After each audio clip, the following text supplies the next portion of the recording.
ನಾವು ಫೇಸ್ಬುಕ್ ಅಂತೀವಿ, ಗೂಗಲ್ ಅಂತೀವಿ, ಜಿಮೇಲ್ ಐ ಡಿ ಯೂಸ್ ಮಾಡ್ತೀವಿ, ನೀವು ಫೇಸ್ಬುಕ್ಕು ಕೊಡ್ತೀವಿ, ವಾಟ್ಸಪ್ಗೂ ಕೊಡ್ತೀವಿ. ನೀವು ಏನು ಮಾಡ್ತೀರಿ ಕ್ಷಣದ ಎಲ್ಲ ಇನ್ಫಾರ್ಮೇಷನ್ ಅಲ್ಲಿದೆ. ಅಂದರೆ ನಿಮ್ಮ ಡೇಟಾ ಎಲ್ಲ ಅಲ್ಲಿದೆ. ಅದರ ಡೇಟಾ ತೊಗೊಂಡ ನಮ್ಮ ಇಂಡಿಯಾ ಮೇಲೆ ಅಟ್ಯಾಕ್ ಮಾಡ್ಬೋದು. ಅದಕ್ಕೆ ನಾವು ಡೇಟಾ ವಾರ್ ಅಂತೀವಿ. ಜಸ್ಟ್ ಸಿಂಪಲ್ ಥಿಂಗ್ ಅಂದರೆ ಏನ, ಗೂಗಲ್ ಮೇಲೆ ಒಂದು ಶಬ್ದ ಬರೋದ ನೀವು ಎಂಟರ್ ಹೊಡೆದ್ರಿ, ಯಾವ ರಿಸಲ್ಟ್ ಬರಲಿಲ್ಲ, ಫ್ಯಾಚಿಂಗ್ ಆಗಲಿಲ್ಲ, ಸ್ವಲ್ಪ ಬಂದು ಸ್ವಲ್ಪ ಇಲ್ಲ, ಗೂಗಲ್ಗನ ಆ ಶಬ್ದ ಅರ್ಥ ಆಗಲಿಲ್ಲ, ಯಾವ ಭಾಷೆಯಲ್ಲಿ ಏನೈತಿ, ಗೂಗಲ್ ಪ್ರತಿ ಒಂದು ಇಮೇಲ್ದಲ್ಲಿ ನೀವು ಹಾಕಿದಂಥ ಒಂದು ಶಬ್ದ 6 ಮಂತ್ ಅದ್ರ ಮೇಲೆ ರಿಸರ್ಚ್ ಮಾಡುತ್ತೆ. ಅಂದ್ರೆ 6 ಮಂತ್ ಆ ಪ್ರತಿಯೊಂದು ಶಬ್ದ ಇಟ್ಕೊಂಡಿರ್ತಾರೆ ಅವ್ರ, ಅದ್ರ ಮೇಲೆ ಮಾಡ್ತಾರು. ನಾವಂತೂ ಏನೇನು ಬರದ ಏನೇನು ಮಾಡ್ಲತ್ತಿದ್ದೀವಿ, ಆ ಡೇಟಾನ ಆ ಕಡೆ ಹೋಗಿದೆ. ಎಲ್ಲ ಡೇಟಾ ಅವ್ರು ತೊಗೊಳತ್ತಾರ ನಮ್ದ. ಇದ್ರ ಮುಂದೆ ಡೇಟಾ ವಾರ್ ಆದರೆ ಮನುಷ್ಯರ ಮೇಲಲ್ಲ, ಮನುಷ್ಯರ ಕೈಯಲ್ಲಿ ಇದ್ದಂಥ ಎಲ್ಲ ಇನ್ಫಾರ್ಮೇಷನ್ ತೆಗೆದು ಬಿಟ್ಬಿಡ್ತಾರೆ.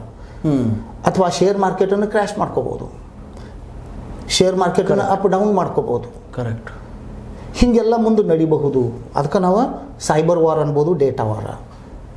ಸರ್, ಇನ್ನೊಂದು ಏನಪ್ಪ ಅಂತಂದರೆ, ಸರ್ವಿಸಸ್ಗಳನ್ನು ಬಂದ್ ಮಾಡಿದರೆ ಭಾರತಕ್ಕೆ ದಿಕ್ಕ್ಯಾರು? ಯಾರು ದಿಕ್ಕು? ಈಗ ನಾವು ಸರ್ವಿಸಸ್ ಆಲ್ಮೋಸ್ಟ್ ಆಲ್ ನಾವು ಬಳಕೆ ಮಾಡ್ಲತ್ತಿದ್ದೀವಿ ಅಮೇರಿಕಾ. ಜಸ್ಟ್ ಸ್ಟಾರ್ಟಿಂಗ್ ನೋಡಿದರೆ ನಾವು ಜಿಮೇಲ್, ಈಗ ಎಲ್ಲಕ್ಕಿಂತ ಜಾಸ್ತಿ ಯೂಸ್ ಆಗೋದು ಜಿಮೇಲನ್ನು ಬಳಕೆ ಮಾಡ್ತೀವಿ. ಮತ್ತು ಎಲ್ಲರೂ ಕೈಯಲ್ಲಿ ಆಂಡ್ರಾಯ್ಡ್ ಮೊಬೈಲ್. ಆಂಡ್ರಾಯ್ಡ್ ಮೊಬೈಲ್ದಾಗ ಜಿಮೇಲ್ ಇಲ್ದ ಆಂಡ್ರಾಯ್ಡ್ ಯಾವ ನಡೆಯಂಗ ಇಲ್ಲ, ಯಾವ ಸರ್ವಿಸನ್ನು ನಡೆಯೋದಿಲ್ಲ, ಸ್ಟಾರ್ಟ್ ಆಗಲ್ಲ. ಜಸ್ಟ್ ಜಿಮೇಲ್ ಸರ್ವಿಸ್ ಒಂದು ಬಂದ್ ಮಾಡಿದ್ರು ಎಲ್ಲ ಸರ್ವಿಸಸ್ ಸ್ಟಾಪ್ ಆಗಿಬಿಡ್ತಾವೆ. ಯಾವ ಸರ್ವಿಸನ್ನು ಸ್ಟಾರ್ಟ್ ಆಗಂಗಿಲ್ಲ, ಯಾವ ಸರ್ವಿಸನ್ನು ಸ್ಟಾರ್ಟ್ ಆಗಂಗಿಲ್ಲ. ನಮ್ಮ ಕೈಯಲ್ಲಿ ಮೊಬೈಲ್ ಇದ್ದು ಡೆಬ್ ಇದ್ದಂಗೆ, ಡೆಬ್ಬಿ ಏನಿಲ್ಲ, ಹೆಲೋ ಹಾಯ್ ಅನ್ನೋದು ಅಷ್ಟೇ. ಈಗ ನಾವೇನು ಸರ್ವಿಸಸ್ ಬಳಕೆ ಮಾಡ್ತೀವಿ ಅವೆಲ್ಲ ಸ್ಟಾಪ್ ಆಗಿಬಿಡ್ತಾವೆ. ಪ್ಲೇ ಸ್ಟೋರ್ ಬಂದಾತು. ಅದಕ್ಕೆ ಆಲ್ಟರ್ನೇಟಿವ್ ಜಿಮೇಲ್ಗಿಂತ ಮತ್ತೆ ಭಾಳಷ್ಟು ಅದಾವು. ರೆಡಿಟ್ ಮೇಲ್ ಐತಿ, ಆ ರೆಡಿಟ್ ಮೇಲ್ ಬಳಕೆ ಮಾಡ್ಕೋಬೋದು. ಅಥವಾ ಇಂಡಿಯಾದವ್ರ ಕೆಲವೊಂದು ಕಂಡೀಷನ್ಸ್ನ ಹಾಕಬೇಕು.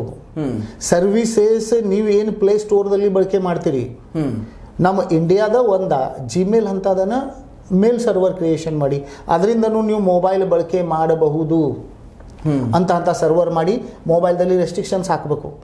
ಅಂದ್ರೆ ಒಂದು ಆಂಡ್ರಾಯ್ಡ್ ಫೋನ್ ತೊಗೋಬೇಕಂದ್ರೆ ಜಿಮೇಲ್ ಅಲ್ಲ, ಇಂಡಿಯಾದ ಇಮೇಲ್ ಸರ್ವರ್ ಅಡ್ರೆಸ್ನು ಸ್ಟಾರ್ಟ್ ಆಗಿರಬೇಕು. ಅಂಥ ಸರ್ವಿಸಸ್ ಇಂಡಿಯಾದವ್ರು ಸ್ಟಾರ್ಟ್ ಮಾಡ್ಕೋಬೇಕು. ಈಗ ಇಲ್ಲಂದ್ರೆ this is the time to start ಮಾಡಬೇಕು. ಮುಂದೆ ಪ್ರೆಷರ್ ಹಾಕಿ ಅವ್ರು ಹೋಲಿಸ್ಕೋಬಹುದು. ಸರ್, ನಿಜಕ್ಕೂ ಗೂಗಲ್ ಇತ್ಯಾದಿ ಸರ್ವಿಸಸ್ಗಳನ್ನು ಬಂದ್ ಮಾಡಬಹುದಾ ಅಮೆರಿಕಾ? ಈಗ ಬಂದ್ ಮಾಡ್ಲಿಕ್ಕಂತೂ ಸಾಧ್ಯ ಇಲ್ಲ. ಯಾಕಂದ್ರೆ ಬಂದ್ ಮಾಡಿದರೆ ನಾವು ಸರ್ವಿಸ್ ಯೂಸರ್ ಅದೀವಿ, ನಾವು ಅವ್ರ ಕಡೆಯಿಂದ ತೊಗೊಳತಿದ್ವಿ, ನಮ್ಮಿಂದ ಅವ್ರಿಗೆ ಪ್ರಾಫಿಟ್ ಇದೆ. ಈಗ ಗೂಗಲ್ ಒಂದು ಕಂಪನಿ ನೋಡಿದ್ರೆ Google services all over world 32 billion ಅವ್ರದ್ದು ಟೋಟಲ್ ಇನ್ಕಮ್ ವರ್ತ್ ಇದೆ. ವರ್ತ 32 ಬಿಲಿಯನ್. ಅದ್ರಾಗ ಇಂಡಿಯಾದವ್ರು ನಾವು ಬಳಕೆ ಮಾಡ್ಲಾತಿದೀವಿ 1.2 ಬಿಲಿಯನ್.